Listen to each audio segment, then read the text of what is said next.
नमस्कार. मी भाऊ तोरसेकर. तुम्ही बघत आहात प्रतिपक्ष.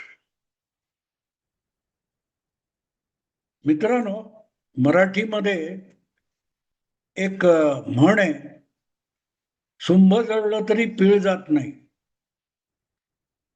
वेगवेगळ्या अर्थाने त्याचा वापर होतो. पण काही माणसं अशी असतात की आपल्याला अपेक्षा असते की अनुभवातून ही माणसं शहाणी होतील, सुधारतील.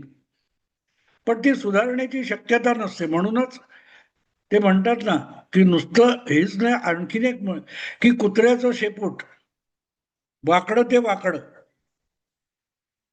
अशा स्वरूपाचं उदाहरण किंवा म्हण ही शरद पवारांसारख्या महाराष्ट्रातल्या सर्वात ज्येष्ठ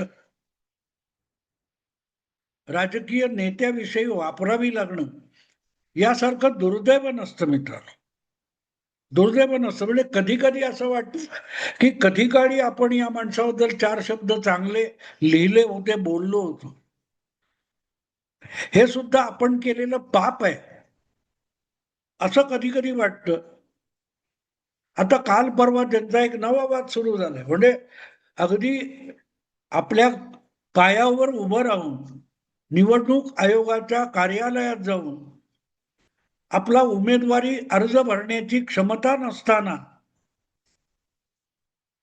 रुग्णशय्येवरून राज्यसभेची उमेदवारी अर्ज भरायचा आणि राज्यसभा शपथ वगैरे व्हीलचेअर वरून घ्यायची. आणि एवढं झाल्यानंतर तरी माणसाला अक्कल येईल, सुबुद्धी होईल, एवढी सुद्धा अपेक्षा आपण बाळगायची नाही का? एवढ्या ज्येष्ठ नेत्याकडून महाराष्ट्राने कसलीही अपेक्षा बाळगू नये असं शरद पवारांना वाटतं का? की ठीक आहे, ज्या ज्या काय उचापती तुम्ही केल्यात आजपर्यंत त्या ठीक आहे, पण आता वय सरकून गेलेलं आहे. वय सरकून गेलेलं आहे. पण नाही, उचापत केल्याशिवाय माणसाला चैन पडत नाही. 1960 साली संयुक्त महाराष्ट्राची स्थापना झाली तेव्हा मी शाळकरी वयातला होतो. आणि अजूनही मला आमच्या लालबागच्या चाळीत 3ऱ्या मजल्यावरून यशवंतराव चव्हाण तो तो महाराष्ट्राचा अमृत कलश घेऊन आले, ती मिरवणूक बघितलेली आठवते. आणि त्यानंतरच्या काळात यशवंतरावांनी महाराष्ट्राला एक प्रगत राष्ट्र बनवण्यासाठी जी काय मेहनत घेतली होती त्या सगळ्या मेहनतीवर यशवंतरावांच्या एका चुकीने सगळं पाणी पसरलं, बोळा फिरवला. ती चूक म्हणजे त्यांनी शरद पवार नावाच्या एका तरुणाला आपला मानसपुत्र मानून किंवा राजकारणातला आपला वारस बनवण्यासाठी प्रोत्साहन दिलं, पुढे आणलं. आणि त्याच माणसाने यशवंतरावांनी उभा केलेला प्रगत महाराष्ट्र हा उद्ध्वस्त करून टाकला, विस्कटून टाकला. काही व्रात्य मुलं असतात ना, दिवाळीला वगैरे दारात जी रांगोळ काढलेली असते ती मुद्दाम जाऊन हातापायानी पसरून विस्कटून टाकतात. शरद पवार हा माणूस या वयात सुद्धा तसल्या उचापती करताना दिसतो. नसेल तर काल परवा त्यांना त्या कुठल्या लेखातून वारकरी संप्रदायाला डिवचण्याची काय गरज होती? वारकरी संप्रदायाला तुम्ही डिवचण्याचं कारण काय होतं ते मला कळलं नाही. की वारकरी संप्रदायामध्ये 60% धर्मांध माणसं घुसलेली आहेत. आता वारकरी संप्रदाय हाच मुळात जर आध्यात्मिक आणि धार्मिक स्वरूपाच्या कामात गुंतलेला एक वर्ग असेल तर त्याच्यात धर्म आणि धार्मिकता आणि धर्मांधता याचा भेदभाव कसा करणार? वेगळं कसं काढणार तुम्ही? कोण धर्मांध आणि कोण धर्मांध नाही? पवारांना कधी धर्म कळला नाही आणि म्हणून धर्मांधता तर त्यांना समजूच शकत नाही, समजू शकत नाही. मला आठवतं ज्या वेळेला 2007 मध्ये मला वाटतं का 2008 मध्ये जेव्हा मालेगावच्या मशिदीमध्ये बॉम्बस्फोट झाला आणि त्यानंतर काही लोकांना अटक झाली होती, तेव्हा शरद पवारांनी आपल्या नसलेल्या अकलेचे तारे तोडलेले होते आणि मी त्याच्यावर तेव्हा लिहिलेला सुद्धा आहे. शुक्रवार होता आणि शुक्रवार असून सुद्धा तो मालेगावचा बॉम्बस्फोट हा एका मशिदीत झालेला होता आणि त्यामध्ये काही लोक जखमी झाले होते आणि ते सगळं काम मला वाटते रघुवंशी किंवा परमवीर सिंग, मला आठवत नाही आता, त्या ATS चे कोण प्रमुख होते, त्यांनी तपास करून काही मुस्लिम गुंड आणि पकडलेले होते. ताबडतोब त्यात कारण नसताना शरद पवारांनी तोंड घातलं आणि शुक्रवारच्या दिवशी मशिदीमध्ये बॉम्बस्फोट मुस्लिम करतील असं वाटत नाही. हा शुद्ध बेअक्कलपणा होता शरद पवारांचा आणि मी अत्यंत आत्मविश्वासाने शरद पवारांनी बेअक्कलपणा केला असं म्हणतोय. धर्म हा तुमचा विषय नसेल आणि तुम्ही धर्म वगैरे मानत नसाल, कर्मकांड मानत नसाल, तर मग त्या विषयात नाक खुपसू नका. तुम्ही नास्तिकात राहा, कोणी तुम्हाला विचारलेलं नाही, अडवलेलं नाही. पण मग ज्यांच्या आस्था असतात त्या आस्थेच्या विषयामध्ये आपण नाक खुपसण्याची गरज नाही. पण नको तिथे तिथे घाणीत सुद्धा नाक खुपसणं हा गेल्या 60-70 वर्षातला शरद पवारांचा स्वभाव राहिलेला आहे. ती माशी असते ना, ती मिठ्यावर बसेल आणि उठून येऊन घाणीवर बसेल. ती तो तसाच्या तसा स्वभाव आपल्याला शरद पवारांमध्ये आढळून येतो. मालेगावच्या मशिदीत बॉम्बस्फोट झाला आणि म्हणून तो मुस्लिमांनी केलेला नसणार, हे जेव्हा शरद पवार बोलत होते त्याच कालखंडामध्ये पाकिस्तानात आणि इतर अनेक ठिकाणी, इतर मुस्लिम देशात शियांच्या मशिदीमध्ये सुन्नी अतिरेकी बॉम्बस्फोट करत होते.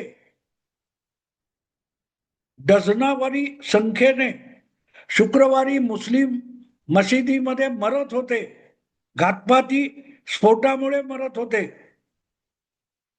याची गंधवार्ता ज्या माणसाकडे नाही, तो मालेगावच्या मशिदीतल्या स्फोटाबद्दल आपली अक्कल बाजळत होता. आणि एकाच धर्माचे लोक का पकडले जातात असाही प्रश्न विचारला आणि त्यांच्यासाठी मग त्यांना खुश करण्यासाठी तत्कालीन काँग्रेस राज्य सरकारने, काँग्रेस राष्ट्रवादी आघाडी सरकारने ATSचा प्रमुख बदलला, हेमंत करकरे यांना आणण्यात आलं आणि हेमंत करकरेंनी नव्याने शोध सुरू केला आणि त्यामध्ये हिंदू दहशतवादी शोधून काढले, जे आता काल परवा निर्दोष ठरलेले आहेत 5-6 वर्षापूर्वी. कर्नल पुरोहित किंवा प्रज्ञासिंग ठाकूर यांना अकारण 8 वर्ष तुरुंगामध्ये सडावं लागलं, नानाविध अत्याचार सहन करावे लागले.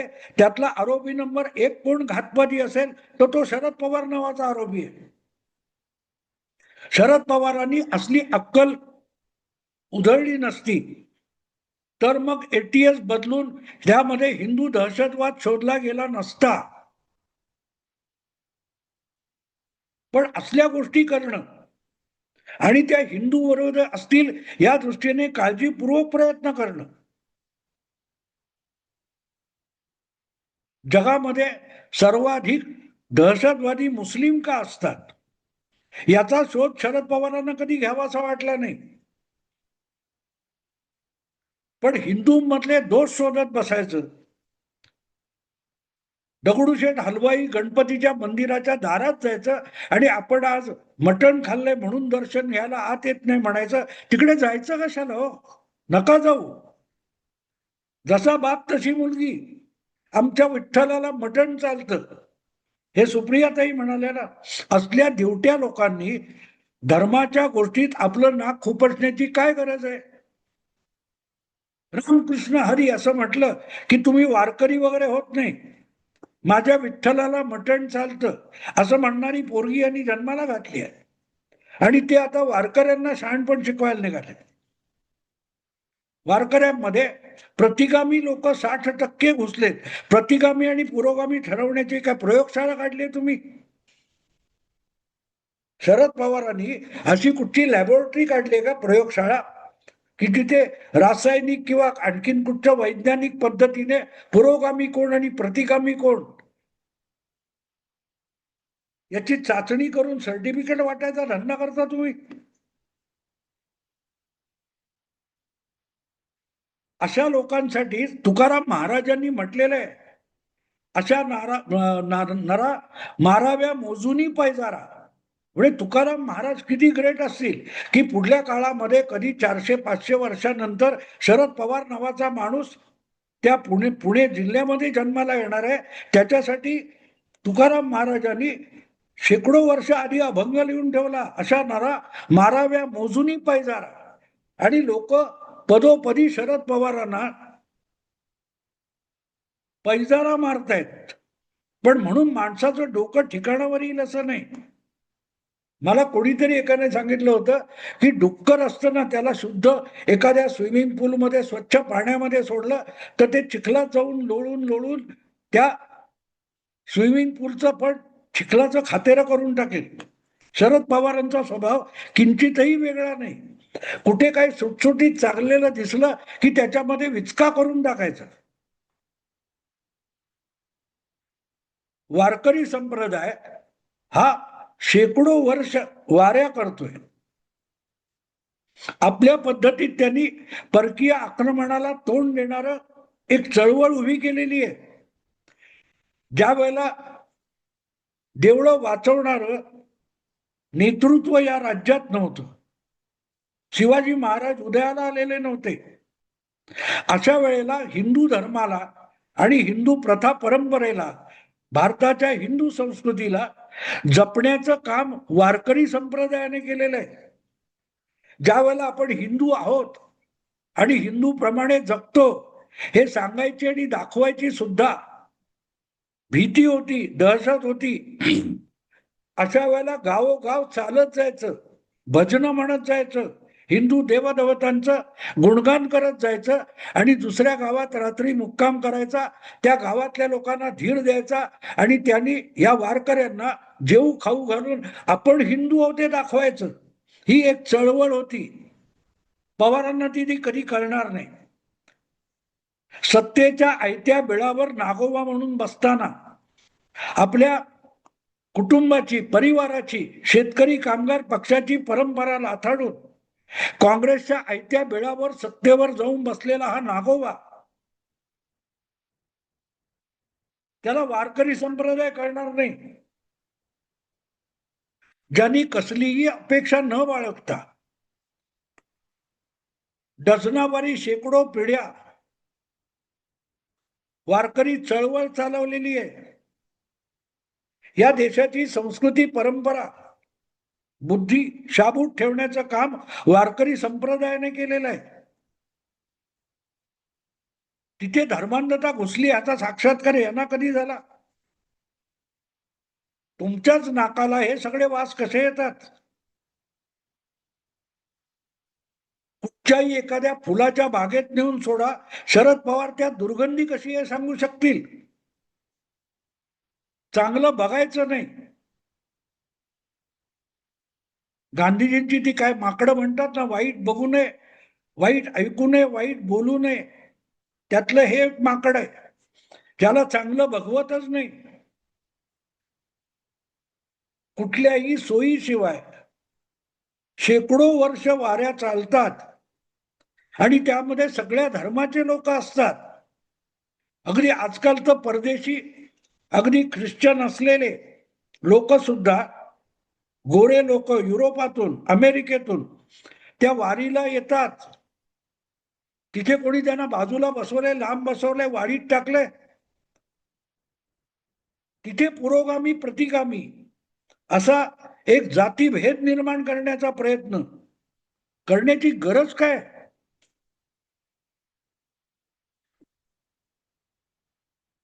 आणि तुम्ही पुरोगामी आहे त्याचा पुरावा काय हो? तुम्ही पुरोगामी असल्याचा पुरावा काय? ज्या माणसाला 35-40 वर्ष जी सून आपल्या घरी लग्न करून आलेली आहे तिला आपलंसं करता आलं नाही, तिला आपली म्हणता आली नाही, तिला बाहेरची पवार ठरवणारा व्यक्ती हा आतलेनी बाहेरचे करतो, प्रतिगामी आणि पुरोगामी वारकऱ्यांमध्ये भेदभाव दाखवतो. असा कुठला तरी नालायक या महाराष्ट्रामध्ये जन्माला येणार, हे बहुधा तुकाराम महाराजांनी त्या 300 वर्षापूर्वी 400 वर्षापूर्वी ओळखलेलं होतं, म्हणून तो अभंग लिहून ठेवला. अशा नरा माराव्या मोजुनी पैजारा. कदाचित ते मुळातच अशा पवारा म्हणाले असेल आणि लिहिणाऱ्याने नरा लिहून घेतला असेल, पण त्याचा उच्चार करताना अशा पवारा माराव्या मोजुनी पैजारा असंच म्हटलं पाहिजे. मित्रांनो, का बुद्धी ही चांगली गोष्ट असते, अणुशक्ती चांगली आहे. अणुशक्तीने अनेक चांगल्या गोष्टी मानवी जीवनात आल्या, पण त्याच अणुशक्तीचा विध्वंसक वापर सुद्धा झाला. शरद पवारांना कुठलाही अधिकार द्या, कुठलेही चांगली द्या, बुद्धी द्या, ते त्याचा फक्त गैरवापर करणार. महाराष्ट्रात सत्तांतर झालं, भाजप शिवसेना युती दीर्घ काळानंतर सत्तांतर करून आली, तर त्याच्यामध्ये विष कालवलं. आणि हे मी आरोप करतोय असं समजू नका. शरद पवारांनी जाहीररित्या अगदी सामनाला दिलेल्या मुलाखतीत सुद्धा सांगितलं की 14 मध्ये आपण भाजपला परस्पर बाहेरून पाठिंबा दिला, त्याचं कारण शिवसेना आणि भाजप यांचा कलह निर्माण व्हावा, त्यांच्यातली दरी वाढावी. हे दोन माणसं चांगली एक दुसऱ्याशी वागत असतील तर त्याच्यामध्ये विष कालवणं हा वस्तादाचा डाव असतो. आता महाराष्ट्रात कुठल्याही राजकीय पक्ष किंवा राजकारण नासवायला जागा राहिली नाही, तर शेकडो वर्ष सुखनेव चाललेल्या वारी आणि वारकरी संप्रदाय त्याच्यामध्ये विष कालवायला हा माणूस निघालाय. किती विघ्न संतोषी असावं. आयुष्याच्या शेवटच्या टप्प्यात पोहोचला असताना सुद्धा दुसऱ्याच्या अन्नामध्ये, दुसऱ्याच्या सुखामध्ये विष कालवल्याशिवाय त्याला राहवत नाही. आणि म्हणून मग तुकोबाचे शब्द हे फक्त शरद पवारांसाठी लिहिलेत असं वाटलं मला तर नवल मानू नका मित्र. आत्ता थांबतो. आवडलं लाईक करा, शेअर करा आणि प्रतिपक्षाला सबस्क्राईब करा. नमस्कार.